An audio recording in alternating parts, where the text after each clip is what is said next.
नमस्कार, मैं हूं नारायण शर्मा और आप देख रहे हैं AINS न्यूज 24 चैनल। अब खबरें विस्तार से। देश के 4 राज्यों समेत छत्तीसगढ़ में भी विधानसभा चुनाव की तिथि घोषित कर दी गई। तिथि की घोषणा के उपरांत ही छत्तीसगढ़ में आचार संहिता लागू हो गई है। भारत निर्वाचन आयोग के अनुसार छत्तीसगढ़ में 7 नवंबर और 17 नवंबर को मतदान किए जाएंगे और 3 दिसंबर को परिणाम घोषित किए जाएंगे। छत्तीसगढ़ की मुख्य निर्वाचन पदाधिकारी डॉक्टर रीना बाबा साहब कंगाले ने जानकारी दी कि निर्वाचन आयोग की तैयारी पूर्ण है। उन्होंने बताया कि 20 सीटों के लिए मतदान पहले चरण में होगा, फिर 70 सीटों का मतदान दूसरे चरण में संपन्न कराया जाएगा। निर्वाचन कार्यक्रम की घोषणा के साथ ही संपूर्ण प्रदेश में अब आदर्श आचरण संहिता प्रभावशील हो गई है। राज्य में जो कुल 90 सीटें हैं, उनमें से 51 सीटें अनारक्षित हैं, 29 सीटें जो है वो अनुसूचित जनजाति वर्ग हेतु एवं 10 सीटें अनुसूचित जाति वर्ग के लिए आरक्षित हैं।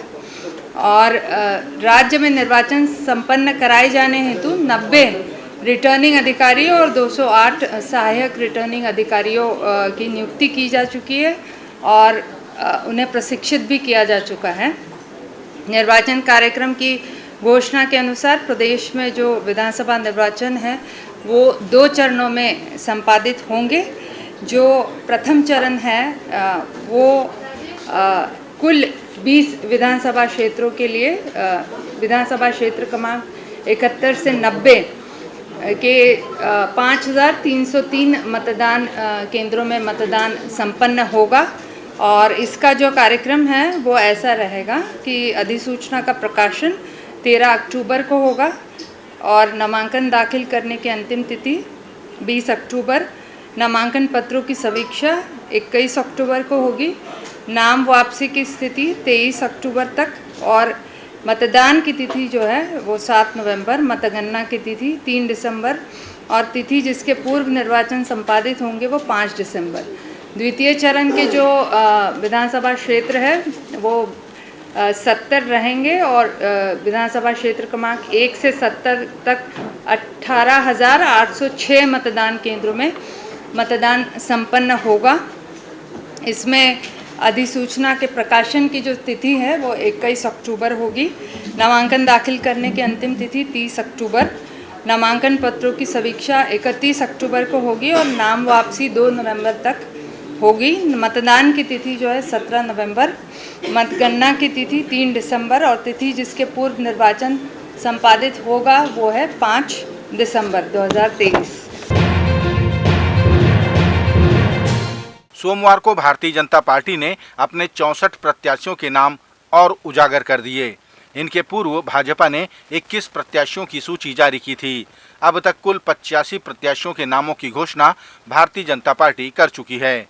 बस अब 5 प्रत्याशियों के नामों पर मुहर लगना बाकी है। नामों की घोषणा के बाद छत्तीसगढ़ भाजपा के प्रदेश अध्यक्ष अरुण साव ने बताया कि 30 उम्मीदवार आदिवासी समाज से, 10 अनुसूचित जाति से, 31 अन्य पिछड़ा वर्ग से और 14 महिलाओं को इस बार मौका दिया गया है। साव ने यह भी कहा कि इस बार भारतीय जनता पार्टी ने 43 नए चेहरों को मौका दिया है। कुल मिलाकर आदिवासी समाज से 30 प्रत्याशी चुनाव के मैदान में होंगे। कुल मिलाकर 10 अनुसूचित जाति से प्रत्याशी हैं। कुल मिलाकर 31 प्रत्याशी अन्य पिछड़ा वर्ग से हैं और इस सूची में अब तक 85 में से 14 महिलाओं को भारतीय जनता पार्टी ने प्रत्याशी बनाया है, दोनों सूची मिलाकर। और जो आप जानना चाहते हैं, 43 ऐसे प्रत्याशियों को पार्टी ने चुनाव के मैदान में उतारा है जो पहली बार भारतीय जनता पार्टी के चुनाव चिन्ह पर विधानसभा का चुनाव लड़ेंगे। 43 आउट ऑफ 85 43 ऐसे प्रत्याशी चुनाव के मैदान में है जो पहली बार भारतीय जनता पार्टी के चुनाव चिन्ह पर विधानसभा का चुनाव लड़ेंगे। ऐसे 43 प्रत्याशी हैं और 50 वर्ष से कम आयु के कुल मिला के 34 युवा प्रत्याशी भारतीय जनता पार्टी ने चुनाव के मैदान में उतारे हैं। राजधानी रायपुर में हो रहे पट्टा वितरण में भी अब अनियमितता देखी जा रही है, जिसे लेकर लोग निगम के जोन ऑफिस पहुंच रहे हैं। लोगों का आरोप है कि सर्वे के बाद भी उनका नाम पट्टा की लिस्ट में नहीं है और तो और कई स्थानों से आए लोगों ने सिर्फ 3 साल के लिए पट्टा दिए जाने का भी विरोध किया। यहां पहुंचे ये लोग भरतनगर, कलिंग नगर, रामनगर और भवानी नगर के थे। इन्होंने क्षेत्रीय विधायक के खिलाफ नारेबाजी भी की।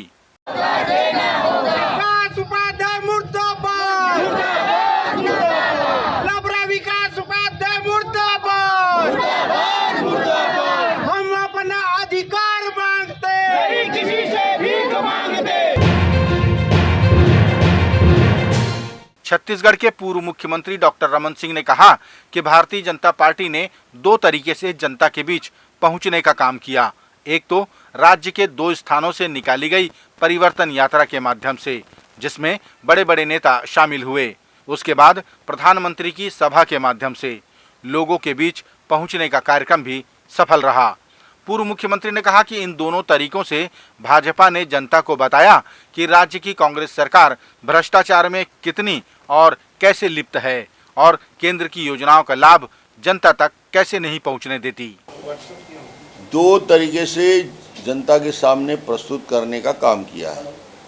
पहले चरण में हमने न केवल दंतेवाड़ा से बल्कि जसपुर से 2 यात्राएं शुरू की और ये परिवर्तन यात्रा की अभूतपूर्व सफलता हासिल हुई। अधिकांश विधानसभाओं में राष्ट्रीय और प्रदेश स्तर के नेता, केंद्रीय मंत्री आते रहे और एक वातावरण का निर्माण हुआ। उसके बाद माननीय प्रधानमंत्री जी स्वयं इस चुनाव की प्रक्रिया के प्रथम चरण में ही आचार संहिता लागू होने के पहले अलग अलग कार्यक्रम, वो चाहे रायगढ़ का कार्यक्रम हो, बिलासपुर का हो या रायपुर का कार्यक्रम हो, महत्वपूर्ण सभाओं में संबोधित किया और काफ़ी सफल, बस्तर सहित कार्यक्रम सभी सफल हुए। छत्तीसगढ़ में यूं तो नवरात्रि में ढेरों गीत रिलीज होते हैं जो यूट्यूब पर धमाल मचाते हैं और उनके व्यू हजारों में जाते हैं। इनसे छत्तीसगढ़ी कलाकारों का जीवन भी चलता है, सभी को काम भी मिलता है। मसलन गीतकार को गीत लिखने का, गायक को गाना गाने का, अभिनेता अभिनेत्री को अभिनय करने का और छोटे मोटे कलाकारों को पीछे कोरस करने का। अभी नवरात्रि के मद्देनजर कई गीत रिलीज हो रहे हैं। ऐसे में राजनीतिक पार्टी भारतीय जनता पार्टी ने भी नवरात्रि के गीत का उपयोग करते हुए राज्य की कांग्रेस सरकार के भ्रष्टाचार और 5 साल के कार्यकाल में हुए घटनाक्रमों पर आधारित एक गीत बनाया है, जिसका शीर्षक है बचा ले दाई, कांग्रेस ले बचा ले।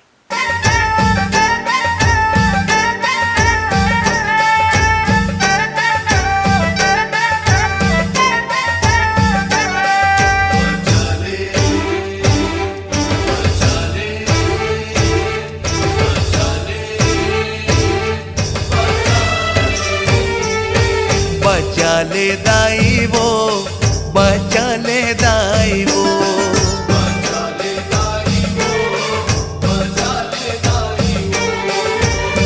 कांग्रेस सरकार ले बचा ले,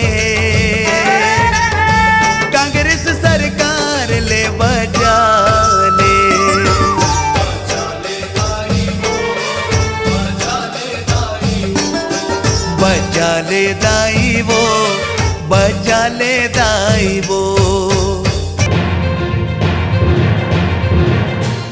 भारतीय जनता पार्टी के उम्मीदवारों की दूसरी सूची जारी होने पर कांग्रेस ने अपनी प्रतिक्रिया व्यक्त की। संचार विभाग के प्रमुख सुशील आनंद शुक्ला ने कहा कि भाजपा की पहली लिस्ट के उम्मीदवारों को लेकर भारी विरोध हुआ था। अब दूसरी सूची में भी जो नाम हैं वो पुराने, घिसे पिटे और जनता द्वारा नकारे गए हैं। इन्हीं चेहरों के कारण 2018 में भाजपा की दुर्गति हुई थी। नाम घोटाला 36,000 करोड़ का, उसके आरोपी रमन सिंह जी भारतीय जनता पार्टी के प्रत्याशी बनाए गए हैं। चिटफंड घोटाला के सारे मंत्री, मुख्यमंत्री रहे उस समय रमन सिंह जी, उनको भी प्रत्याशी बनाया गया है। इंदिरा प्रियदर्शनी बैंक घोटाला में जिन मंत्रियों के नाम आए थे उन सारे लोगों को प्रत्याशी बनाया गया है। जल की जमीन घोटाला के आरोपी बृजमोहन अग्रवाल को भी प्रत्याशी बनाया गया है। अखफरवा कांड के आरोपी अमर अग्रवाल को भी प्रत्याशी बनाया गया है। स्काई वॉक के घोटालेबाज राजेश मूलक भी इस सूची में प्रत्याशी बनाए गए हैं। तो भारतीय जनता पार्टी ने 2018 के सारे दागी चेहरों को एक बार फिर से प्रत्याशी बना के 2018 के जनादेश को फिर से अपमानित करने का काम किया है। भारतीय जनता पार्टी के छत्तीसगढ़ प्रदेश प्रभारी ओम माथुर ने कहा कि छत्तीसगढ़ में भाजपा चुनाव लड़ने के लिए पूर्ण रूप से तैयार है और इस बार तो जनता ने कांग्रेस से छुटकारा पाने का मन भी बना लिया है। पीएससी मामले को लेकर उन्होंने कहा कि लोकतंत्र में सभी पार्टी को अधिकार प्राप्त है बोलने का। माथुर ने कहा कि छत्तीसगढ़ में कांग्रेस सरकार का भ्रष्टाचार उजागर हो चुका है। लोकतंत्र में किसी भी विषय पे हर पार्टी को अपना अधिकार है बोलने का।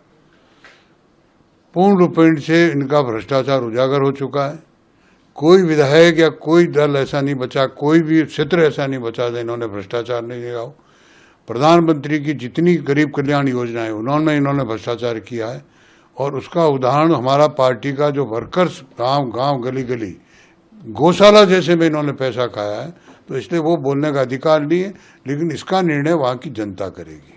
ये थे आज के प्रमुख समाचार। आप देख रहे थे हमारा लोकप्रिय यूट्यूब चैनल AINS न्यूज़ 24। अब हमें इजाज़त दीजिए। कल तक रोजाना की ताज़ा खबरों के लिए आप देखते रहिए हमारा लोकप्रिय यूट्यूब चैनल। हमारे यूट्यूब चैनल को लाइक, सब्सक्राइब और बेल आइकन के बटन को दबाना ना भूलें। नमस्कार।